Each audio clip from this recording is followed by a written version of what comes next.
Hello, we're here in our last presentation. All of the presentations have been very interesting, from the history of code, now video games. I think we have seen different parts of Rust and where it can be applied. And this last talk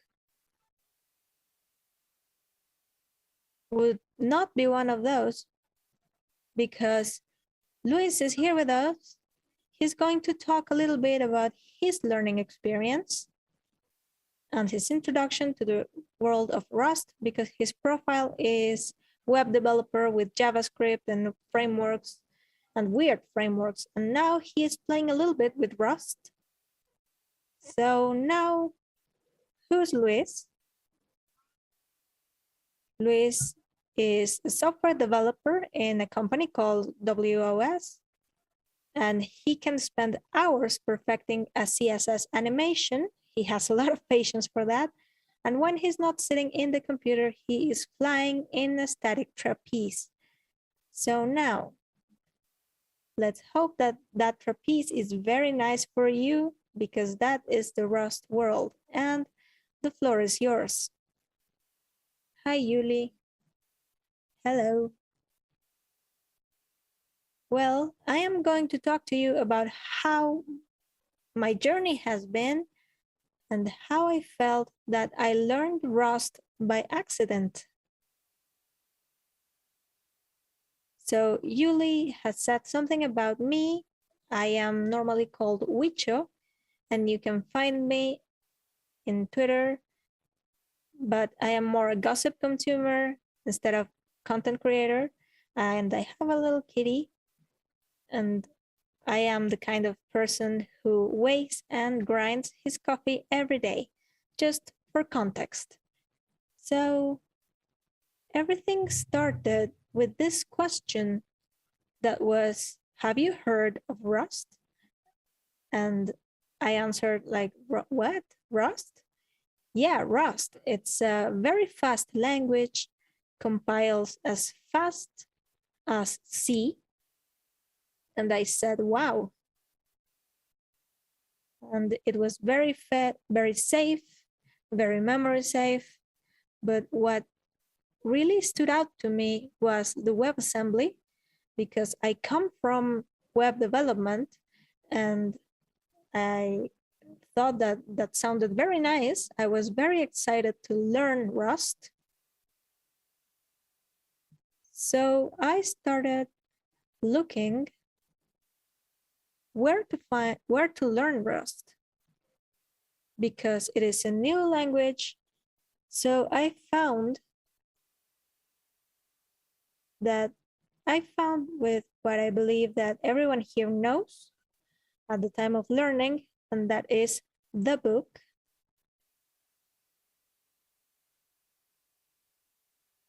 And yeah, it wasn't the exception. I started reading the book. So I installed Rust. I printed a hello world.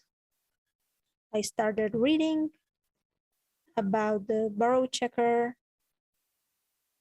and how it manages memory and static equipping and all of these, which are very specific of this language. But in truth, I was being very bored. I really lost all my motivation. I just said, goodbye, Rust.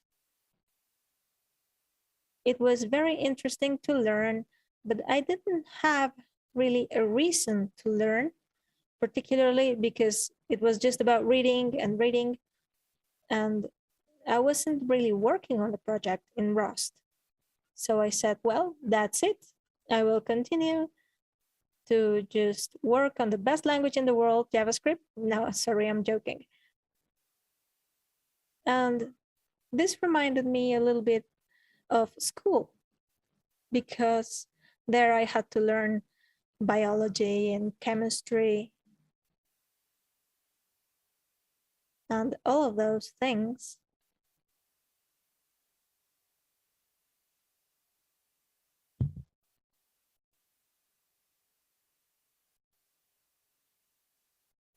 Looks like there is a problem with the slides. Okay, but this was all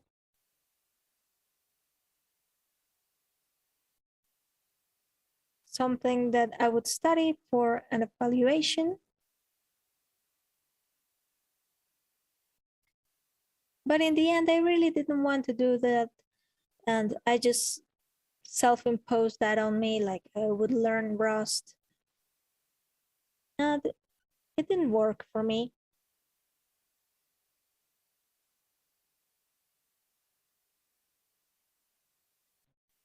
Until I found this thing called Rustlinks.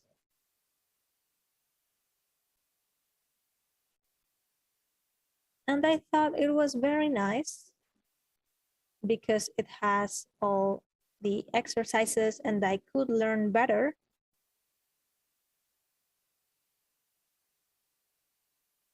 And this just motivated me again because also another friend was learning Rust and I just said, well, let's learn together, of course. And I thought it was very easy because I did it in my free time. Because just as I could sit here and watch TikToks, I was going also to do the Rustlinks exercises. So I said, why do I not do something like my own exercises, my own challenges?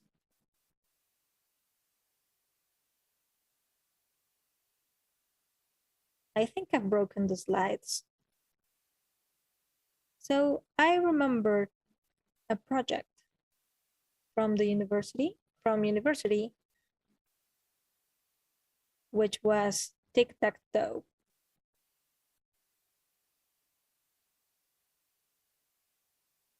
So it was something that we did in Intro to Programming.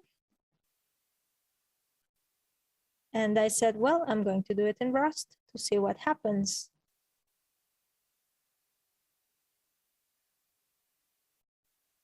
Okay, I think you can see the slides better. So all of this was useful to learn some Rust concepts, which the basic, variables, conditions, cycles, arrays, data types.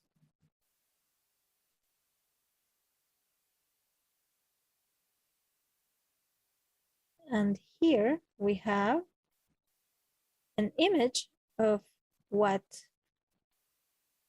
my tic-tac-toe version was.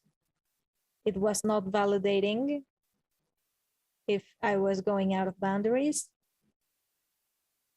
But it was very useful to me because I learned a lot, and this took me to this feeling, because it's when you are understanding something and you say, wow, that's exciting, I want more of this.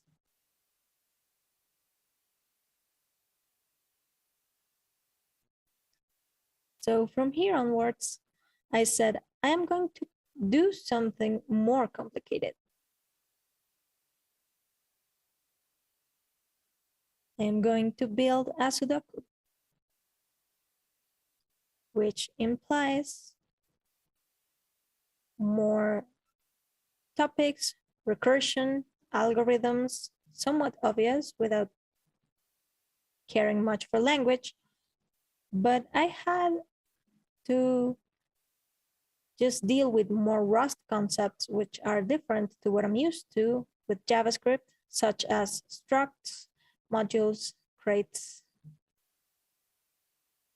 Because I always thought that GTK and all of these things from Linux were just for the big boys.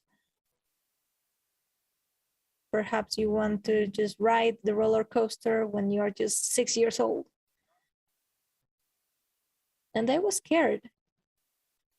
Perhaps I was feeling that I wasn't meant for that. But because I was just doing it for fun, I didn't even think about that. I just said, it doesn't matter. I have to do this.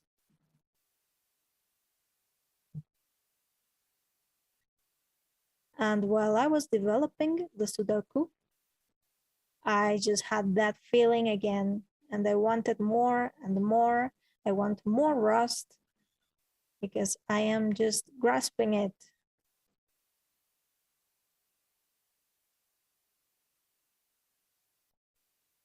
So I'm going to show a bit because it makes me really happy to share. And what else did I do? Well, I started doing the Advent of Code.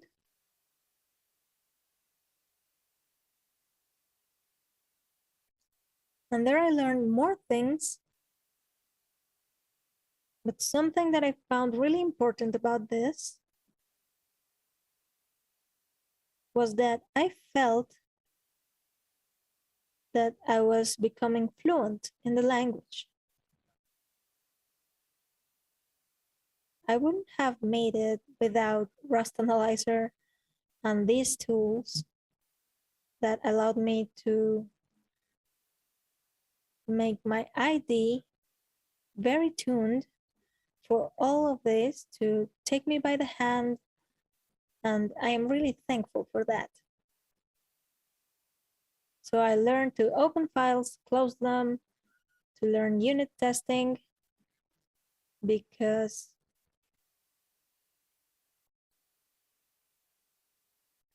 there was a time where it was very tedious how to learn whether my code was working or not. So how do I do unit testing in Rust? And then with macros, I found macros that opened files, and it's really good because without the need of compiling, if I had a typo in the file name in my editor, it looked like it was wrong. So I was amazed. I thought it was black magic. So that is very pleasant. I was very happy.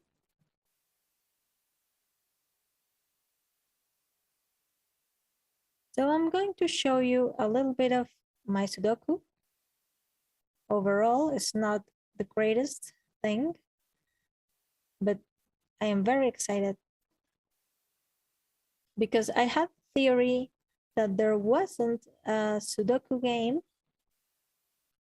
in GTK, and I was under the impression that, oh, I'm going to publish a package in this repository in the genome. Well, I didn't think that, but I think that what was most useful to me is that I was very familiar with something that I already knew, which was CSS. So my drive to do this is a Sudoku that I saw in Android that colored the numbers that were already selected. So I said, I want to do the same thing. So I have to do the same thing. And since I was using Rust, I said, well, I'm going to build it in Rust. I am not going to use JavaScript. I'm not going to use anything from the web. So I am going to solve it. And instead of you having a talk, you're going just to find someone doing a Sudoku live.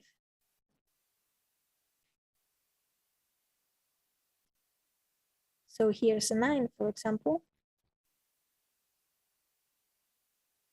So going back to the talk.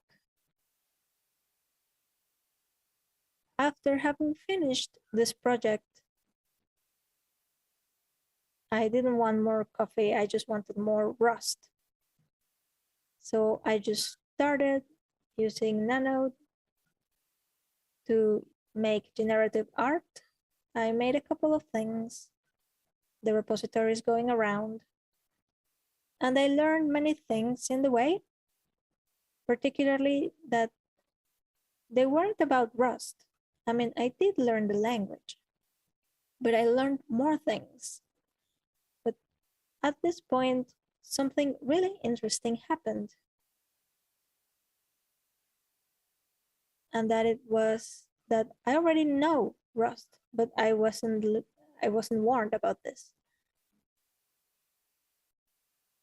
Because suddenly, for me, it clicked. I am changing things. And a small percentage of what I am doing, I haven't had to look at the documentation. So having the ID configured and set up, it helps a lot. But I already could type it without checking anything because I already knew from the bigger picture the basics of what was going on. So that was very exciting. I was very motivated. I thought I could learn anything I wanted and that I was going to be a pro. And among the other things I learned, it was that Rust is my friend. Different from other compilers, I don't think I had seen anything this pretty other than in the Elm language that somewhat tells you what to do. This is an error that I made intentionally in something really simple. So when you're just setting the size of the window at GTK Rust, but it not only tells me that there is a mistake, an error, and it tells me maybe you wanted to do this. And that is missed when I have to do JavaScript again, really. Because it's not going to tell me, it's not going to suggest to me the answer to my error. It's just going to leave me there, just hanging around. So this is something that I really loved. Something else was that the Rust community are also my friends.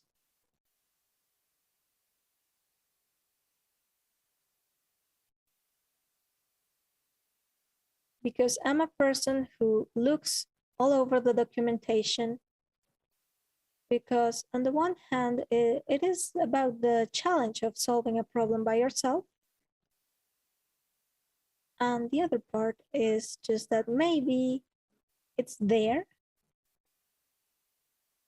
And I don't like it when people just point out some part of the documentation that I didn't read, because I think that that can be upsetting, but I didn't find it anywhere. I wanted to have an event handler in the keyboard for my Sudoku. So when I wrote the numbers, or if I wrote any other character, well, it would ignore me. So I found the matrix, the GTK matrix, and Rust. So I asked, and in less than 10 minutes, I already had solved the problem that I have had for 3 days, and I had been looking all around. So I ended up in the GTK documentation from C. So yeah, it was useful to me. I understand my tool better, but I still can't find the answer to my problem. And the Rust community solved it.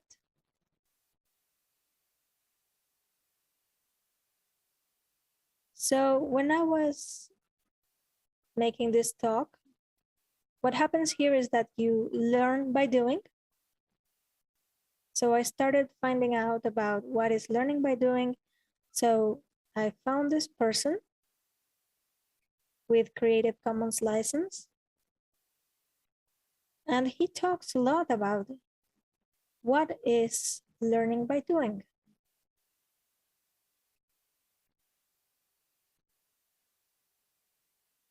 And precisely, I learned Rust by accident because my approach was never the second time I tried. It didn't even matter to me whether it was Rust. My intention was, I want to build a Sudoku. I want to use GTK, I want to build a desktop UI, I want to do backtracking.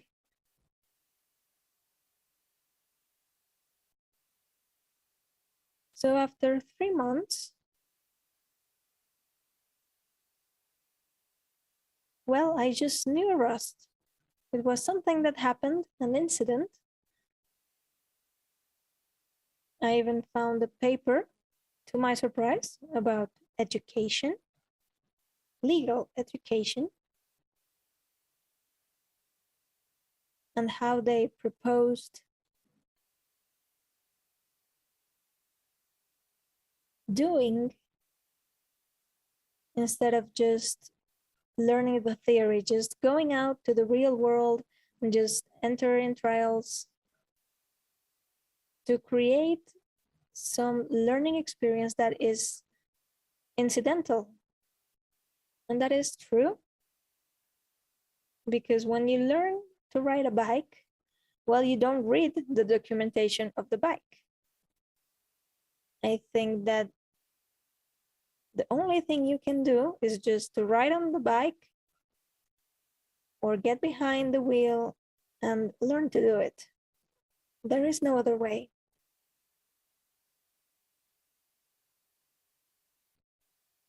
So from all my journey, I take something very important from here, and that is that I was doing it for fun. And differently from the first time, it was not about looking for work. It was not about just learning or something like that. I just said, I'm going to have fun. This is all very nice. There are no bad ideas. When you are learning something, I think that any project is good, because at least I could judge something before I did it, before wanting it to learn, and ask myself, well, why would I want to do this? This is a bad idea. But in a learning environment, I think that anything works as long as we have fun.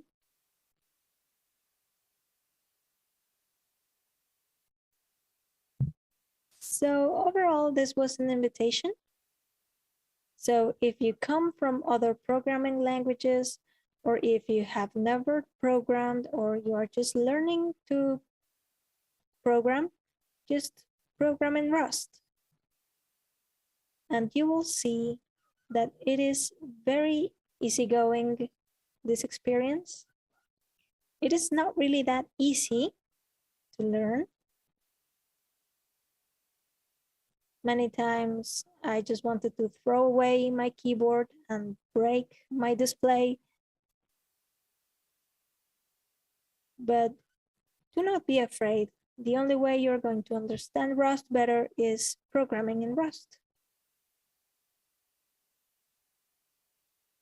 So that is all I wanted to say. I don't know if you have any questions.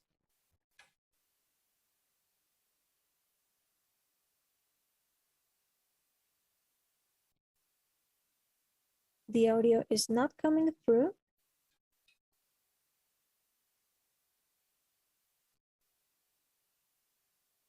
I'm sorry. I was on mute, typical from all the pandemic. So thank you so much for sharing your experience. I had one question regarding your journey that you had.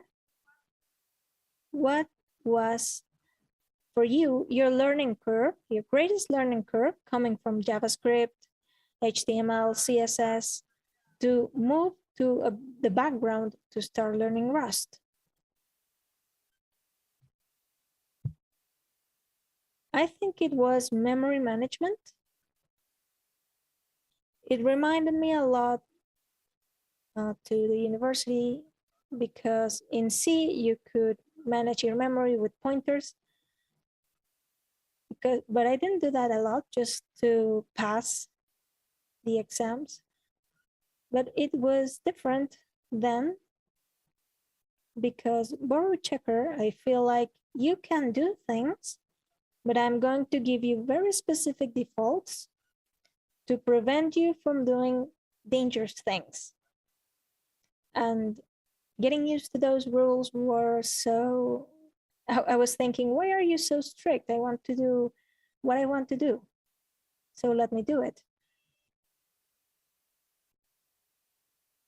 I think we have time for one more question. And in this regard, for example, building your Sudoku, what do you think was your biggest challenge to program your Sudoku?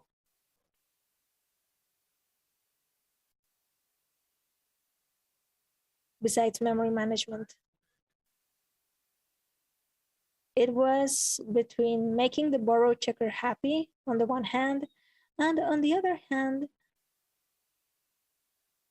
I was trying to solve Sudokus, and there were some details that I did not know. For example, for a valid solution to be valid, it didn't need to have another solution. So I had to implement that rule and let's fight the borrow checker for a while.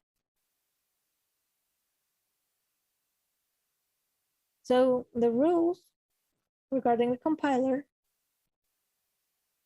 because on the side of GTK, the bridge that there is between the C implementation and to be able to use it in Rust, there is a part where you need to use the cell that it allows you to have a pointer. So it worked something like I was familiar with, but you had to do it the Rust way, safer.